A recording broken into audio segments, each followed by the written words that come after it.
Pertanyaan jawab Lisa Sonia, saya ingin menjawab Yang Berhormat Puan Hanayo Xiao Suan Segambut. Soalan saya soalan 6. Sila Menteri Wilayah Persekutuan atau Timbalan jawab. 3 minit. Bismillahirrahmanirrahim. Assalamualaikum warahmatullahi wabarakatuh. Datuk Seri Yang Dipertua. Terima kasih Yang Berhormat Segambut. Bagi menjawab soalan Yang Berhormat Segambut, perumahan Taman Bukit Maluri merupakan projek perumahan yang terawal di Kuala Lumpur iaitu pada tahun 1973. Asalnya tanah ini merupakan tanah estate peladangan getah milik Edinburgh Rubber Estate. Edinburgh Rubber Estate telah menjual tanah ini kepada syarikat permodalan kebangsaan Berhad dan seterusnya SPKB telah memindah milik tanah ini kepada syarikat Murni Sdn Berhad.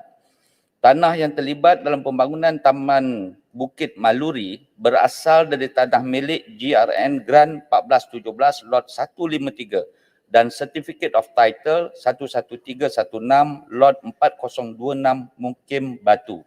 Kedua-kedua tanah milik ini berstatus geran tanah untuk selama-lamanya.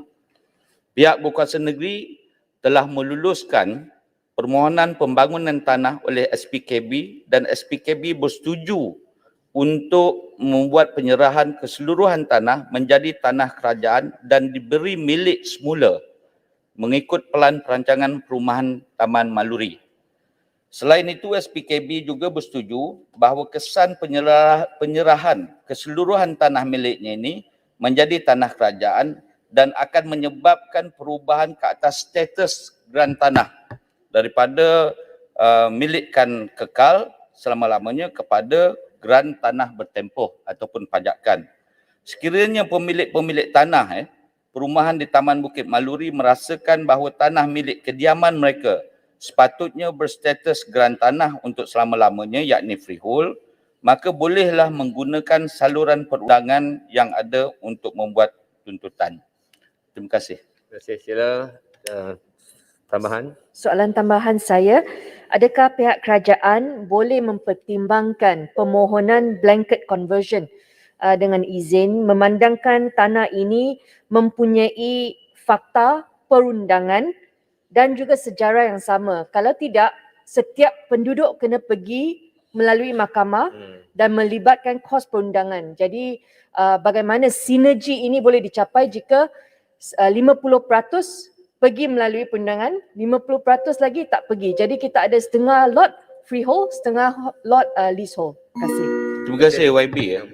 Sebenarnya ini adalah mengikut Akta Kanun Tanah Negara 1965 terpakai di dalam proses permohonan untuk pindahan milik daripada pajakan pergi ke hak milik kekal. Dalam section yang dikuatkuasakan Yang Berhormat, sebarang status tanah ataupun pegangan tanah tidak boleh disangkal. Jadi maknanya seperti yang telah saya jelaskan tadi, Taman Maluri ini telah diberi ataupun pemilikan pajakan selama 99 tahun yang akan tamat pada 2066. Sebarang permohonan untuk pergi daripada pajakan pergi kepada hak milik kekal mestilah melalui tuntutan mahkamah. Walaupun Yang Berhormat sebut tadi ada kes yang telah dibawa ke mahkamah. Setakat ini untuk makluman Dewan Yang Mulia, sebanyak 60 kes telah pun difailkan ke mahkamah. Jadi bermakna apa yang boleh saya jelaskan ialah ini adalah terpulang kepada ketentuan mahkamah untuk buat justifikasi sama ada tuntutan mereka diterima oleh mahkamah untuk dilunaskan oleh pihak berkuasa negeri. Terima kasih, Perdana Menteri. Terima kasih. Boleh tak saya tanya lagi satu soalan? Baik, soalan tambahan kedua dah ni. Sila. Boleh tak? Satu lagi boleh. Boleh YB. Okey. Terima kasih atas info yang terperinci yang telah diberikan oleh Timbalan Menteri. Jadi soalan general saya adalah, adakah kerajaan akan mempertimbangkan kaedah baru ataupun meminda kanun tanah negara kerana kita perlukan kesamaan, konsistensi. Kalau tidak, macam saya katakan, satu kawasan setengah freehold, setengah leasehold, jadi susah untuk kerajaan pada masa depan untuk membuat dasar pembangunan baru di sesebuah tapak. Terima kasih. Terima kasih Segambut. Sila. Yang Berhormat, saya ada kalau boleh Datuk Yang Dipertua, Kanun Tanah Negara 1965 ini terpakai oleh Majlis Tanah Negara ataupun Kanun Tanah Negara sampai hari ini. Jadi kerana itu pemilikan, sebarang pemilikan tanah tidak boleh disangkal. Itu adalah menurut peraturan. Yang berhormat sama dengan saya, yakni untuk memberikan khidmat semaksimal mungkin kepada penghuni kita. Tetapi kita tertakluk kepada peraturan dan tuntutan yang telah sedia ada.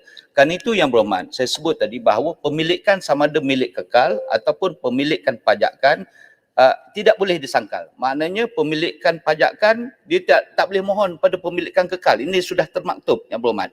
Pemilikan yang telah termaktub itu adalah mutlak. Tapi kalau nak mohon pemilikan itu bolehlah dimohon melalui punca kuasa ataupun tuntutan mahkamah. Apabila mahkamah, sekali lagi saya sebut di Dewan Yang Mulia ini, apabila mahkamah sudah membuat justifikasi sama ada lulus atau tidak, jadi pihak berkuasa tanah negeri akan execute keputusan itu. Terima kasih. Terima kasih, Perdana Datuk Menteri. Seri.